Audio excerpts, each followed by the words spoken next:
Hi, welcome to the first video on glycolysis.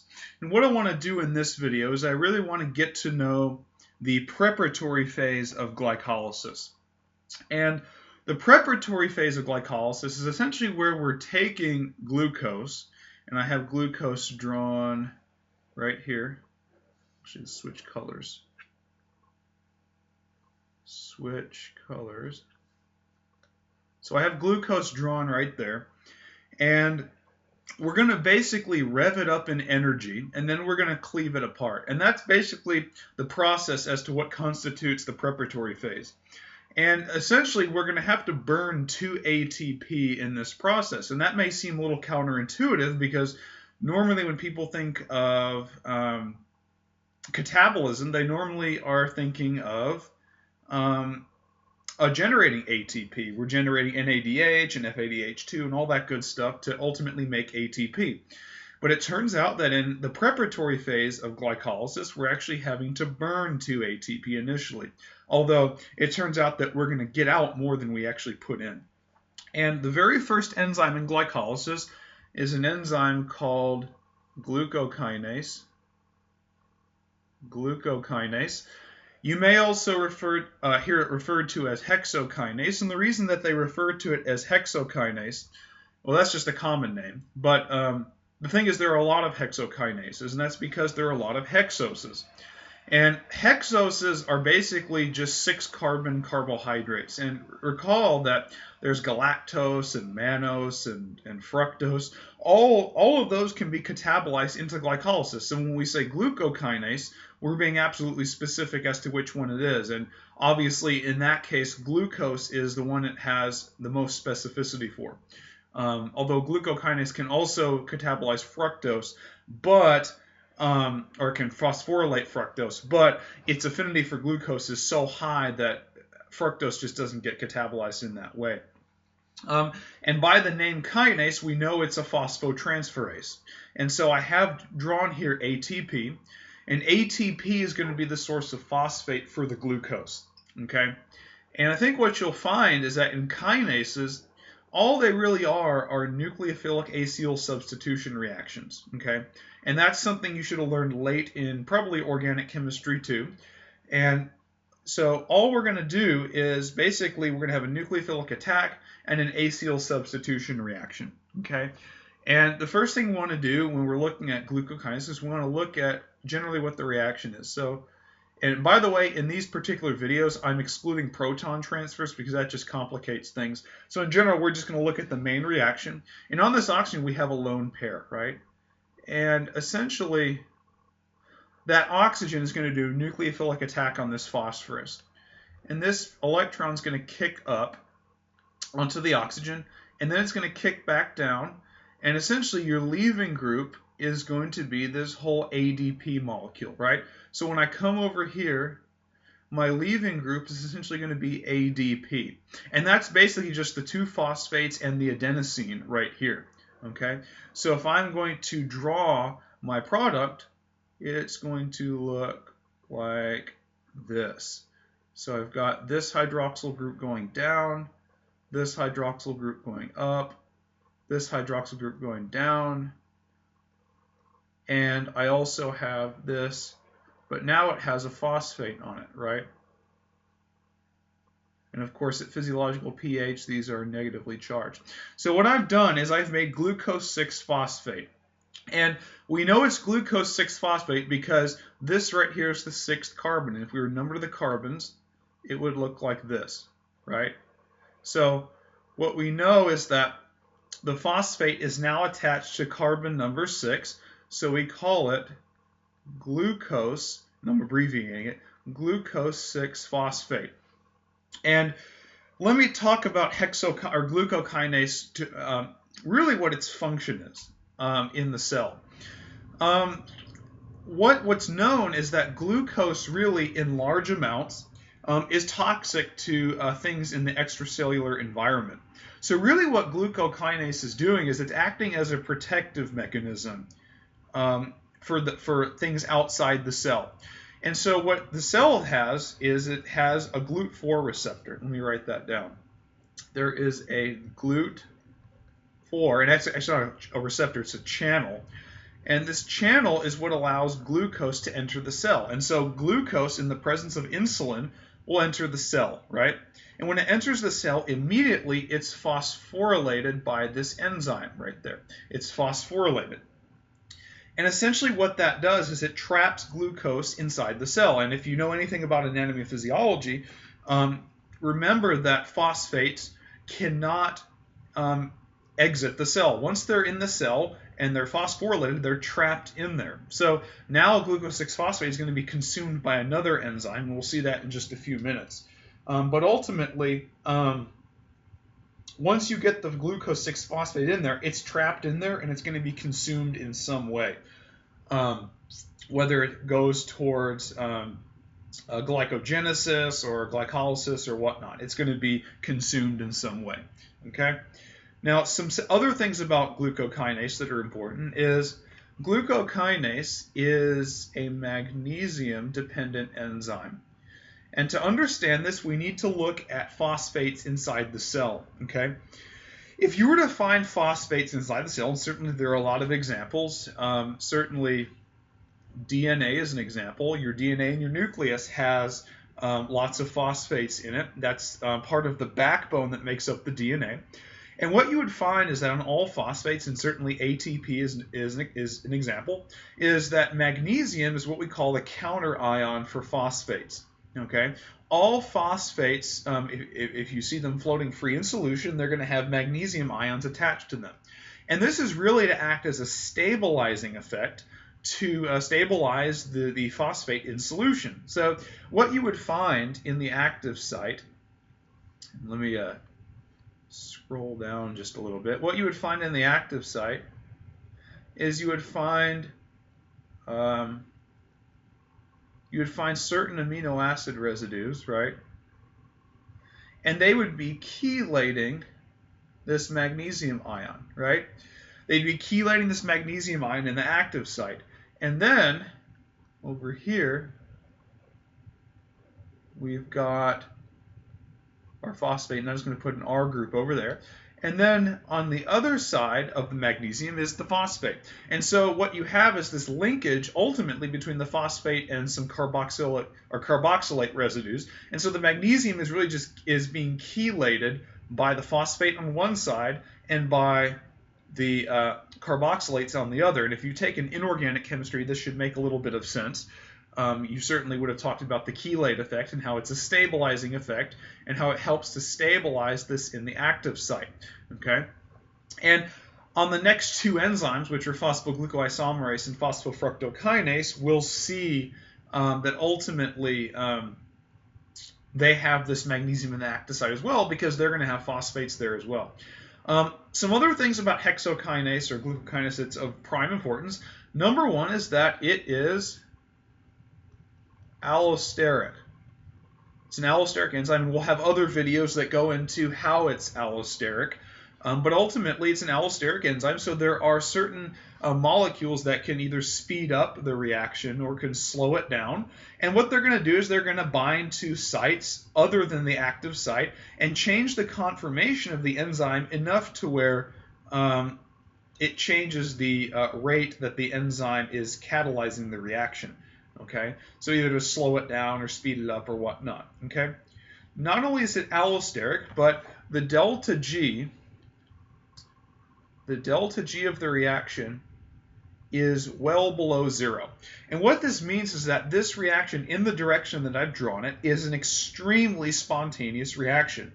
It's very thermodynamically favorable to be going in the direction that it's going. And so as a result, this particular reaction is irreversible.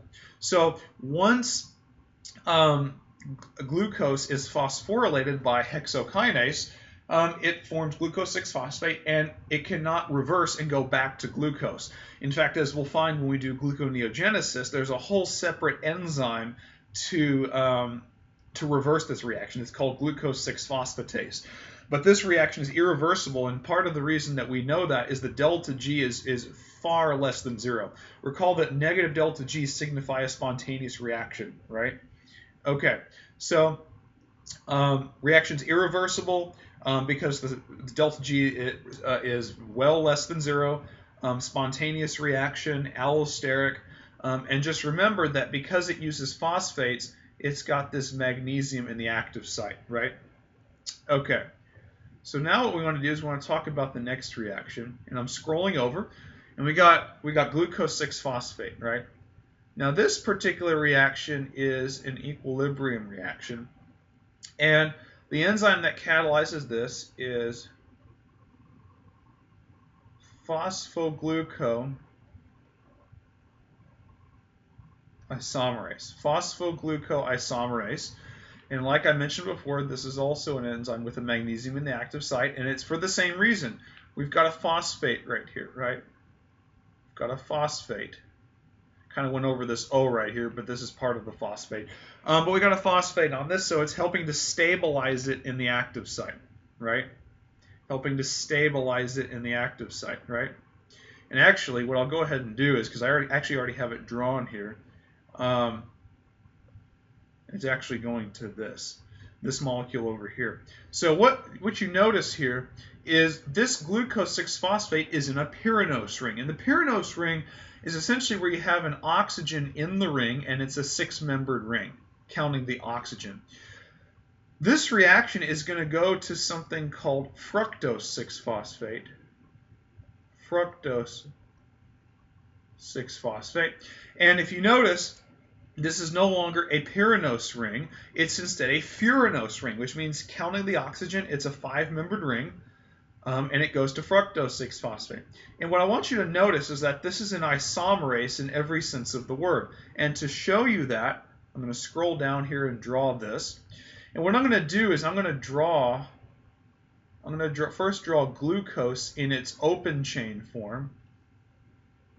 And actually, let me just go ahead and draw the phosphate on there. Okay.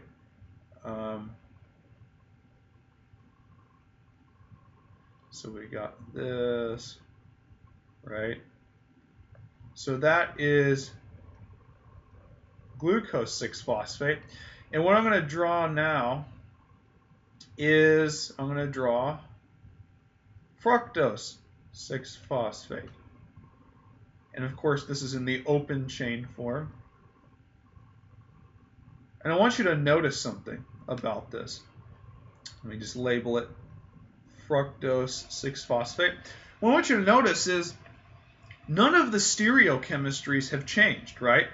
This guy's going to the left, these two guys are going to the right, and the same thing over here. And what I want you to notice is this right here. Here's an aldehyde, and here right here is the ketone. So I want you to notice this. Glucose 6-phosphate is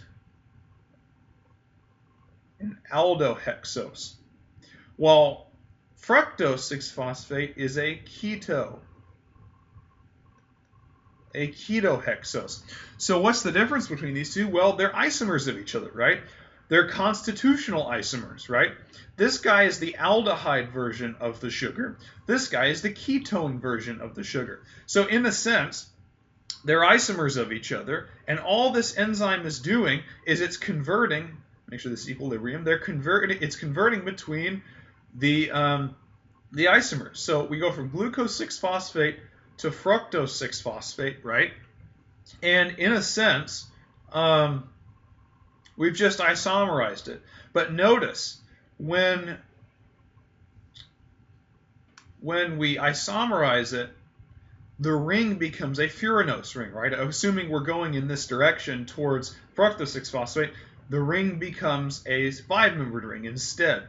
And this is actually one of the things that helps us cleave it apart when we finally need to with the enzyme aldolase. 6-membered rings are more stable. Like I always mentioned in the beginning of the video, we're trying to break up this molecule. We're trying to bust it up, right? And so we're trying to make this molecule as unstable as possible so that it's high in energy and easy to break apart. And in fact, the next reaction we're going to do is doing just that. Okay? And I'm going to come over here and draw this. And this reaction is called Phosphofructokinase 1. And it specifically is the ATP hydrolyzing version. There's also an ADP hydrolyzing version. But this is where the main one is the ATP specific one. And in fact, the mechanism of this enzyme is exactly the same as from glucokinase, right? Except this time, the nucleophile is going to be the hydroxyl group on the first carbon. So what we're going to get is we're going to get a nucleophilic attack, right? Pi bond kicks up, kicks back down, and the leaving group is your whole ADP molecule, right? So what you're going to get is you're going to get, draw my hydroxyl groups in there, you're going to get, I'm going to abbreviate the phosphates just for simplicity's sake, you're going to get, actually let me undo and phosphate. We're going to get fructose 1,6 bisphosphate. Fructose 1,6 bisphosphate. Now, what I want you to understand about this particular substrate is that it's very, very unstable. Not only the fact that we've shortened the ring to 5 members, so we've put some more angle strain in the ring, but we also have 2 phosphates. And what happens is when you put phosphates on something, you tend to make it really, really unstable, high in energy. So when we use the enzyme aldolase next, it's going to be fairly easy to break apart this molecule, right? It's going to be really easy to break apart, and we want it to be pretty easy, right? So notice the mechanism of this enzyme is just a simple nucleophilic acyl substitution. Nucleophilic attack, generation of a trigonal bipyramidal intermediate, pi bond kicks down, and kicks off ADP. So our leaving group in this case is adenosine diphosphate, right? Okay, so we've now phosphorylated fructose 6-phosphate to make fructose 1,6 bisphosphate. Where's my mouse? Here it is. Okay. And this molecule is extremely unstable. Now, there's several things I also want to say about this particular enzyme, and that's the fact that also it is magnesium dependent, magnesium ion, but also it is allosteric, just like glucokinase. It also is a very spontaneous reaction, meaning that it's thermodynamically favorable in this direction, so much so that the reaction is irreversible. And part of the reason these reactions are irreversible has to do with an increase in entropy. So these reactions have a positive entropy. And remember, by delta G equals delta H minus T delta S, which is one of the forms of the Gibbs equation, if I have a positive increase in entropy, that contributes to a more negative delta G. So this reaction is irreversible in this direction. So notice I didn't draw equilibrium arrows, I simply drew the one-way arrow. And phosphofructokinase 1 is irreversible. And one of the things I want to point out is that I put phosphofructokinase 1, and the reason I put 1 is because there's actually a PFK2 that we'll talk about in other videos. It's a regulatory enzyme on this particular enzyme through a mechanism we won't talk about now, but we have to specify 1 because there's more than one phosphofructokinase. In fact, the other one actually generates fructose 2,6 bisphosphate, which is not important now, but we'll talk about that later. And the let's see, what else can I say about this enzyme? What did I talk about with hexokinase? Oh, the other thing I wanted to mention about this particular enzyme is it's rate limiting. It is the rate limiting step. And to understand why it's the rate limiting step, let's look at the product, which is fructose 1,6 bisphosphate. Okay, so we already had fructose 6-phosphate, right? And phosphates are very negative. In fact, we could add a 2- charge on both of these, right? So if I was to already have a 2- charge, and to be honest, fructose 6-phosphate is not a very large molecule. It doesn't have a very large diameter. If I was to add another phosphate, do you think that's going to be easy or difficult? And if you said it was difficult, you're right. You're adding a very negative charge to something that already has a very negative charge. And so you're going to have charge repulsion. So that makes this enzyme fairly slow. It's difficult for this enzyme to do that, right? So as a result of this, it's very as a result of the charge repulsion, it's difficult for this reaction to take place. So therefore, it's the slowest reaction. And actually, just like all I might also mention this, like all irreversible reactions, these are prime targets for allosteric regulation. So a lot of times in irreversible steps, and we'll also see that in the TCA cycle, and also pyruvate kinase, irreversible steps tend to be a lot of times allosterically regulated enzymes. Okay, so that's all I have to say about PFK1. The next thing I want to do is I want to come over here and I want to do this enzyme, and this enzyme is called aldolase, and to be absolutely specific, we could call it fructose 1,6-bisphosphate aldolase, but usually in textbooks you'll just see it referred to as aldolase. And essentially, remember, what we've done is we burned 2 ATP for really the purpose of revving glucose up in energy. Of course, now it's in a fructose form, but we've revved it up in energy. We've put some angle strain on the ring, and now it's going to be fairly easy for aldolase to bust it apart, right? And so we're going to bust it apart, and we're going to get 2 products, right? One of them is glyceraldehyde 3-phosphate, and we typically abbreviate this G3P for glyceraldehyde 3-phosphate. And the other one is called glycerone phosphate. And so I'll write this. Glycerone phosphate. And you may also hear this referred to as dihydroxyacetone phosphate. Dihydroxyacetone phosphate is usually the name they'll put, although glycerone phosphate's easier to say, so sometimes I just call it glycerone phosphate, but they abbreviate dihydroxyacetone phosphate as DHAP. Now, what I want you to notice is that we took a 6-carbon molecule, right? We have 1, 2, 3, 4, 5, 6 carbons, and we busted it up into 2 3-carbon molecules, right? So we busted it up into 2 3-carbon molecules. And so now what we have is we have G3P, glyceraldehyde 3-phosphate, and glycerone phosphate. But what we'll find is that in order to go into the payoff phase, so let me denote that here, payoff phase, where we actually generate ATP, we're only going to use glyceraldehyde 3-phosphate. We're not going to use dihydroxyacetone phosphate. So, and let me actually denote this, that this is multiple steps, right? But we're going to have to, dihydroxyacetone phosphate is not useful for glycolysis. So we're going to have to convert it to something that is useful, right? We're going to have to convert it to G3P, glyceraldehyde 3-phosphate.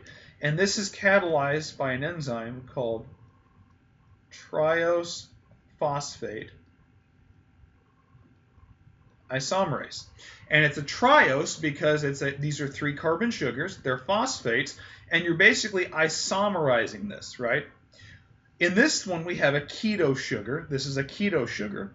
In this one, this is an aldo sugar. Well, it turns out that the aldo sugar is the only one that's really useful for glycolysis, so we have to convert the keto sugar into the aldo sugar. And once we get, and ultimately what we're going to get is we're going to get 2 G3Ps per glucose. So for every glucose or glucose 6-phosphate you put into glycolysis, you're going to get 2 G3Ps. And as we'll find, for every glucose you get 2 pyruvates. Okay, and the conversion of glyceraldehyde 3-phosphate to pyruvate is what we call the payoff phase. And this is where we actually generate our reduced cofactors and ATP. Okay, so I just wanted to do the preparatory phase in here. So let's just sort of regroup and just do a quick review of what we did. We started with glucose, right? And we used glucokinase, right? Scroll up a little bit. Glucokinase, a nucleophilic acyl substitution kicks off ADP, and we got glucose 6-phosphate. Irreversible reaction. Then we used phosphoglucoisomerase to make the furanose ring out of the pyranose ring, right? And we got fructose 6-phosphate. Then we phosphorylated fructose 6-phosphate to make fructose 1,6-bisphosphate, and then we cleaved it apart to make dihydroxyacetone phosphate, and glyceraldehyde 3-phosphate. But dihydroxyacetone phosphate is not useful for glycolysis, so we have to isomerize it to G3P with triose phosphate isomerase. And then those two G3Ps can enter the payoff phase in glycolysis. So I hope this video helped. In the next video, we're going to do the payoff phase. So see you in the next video.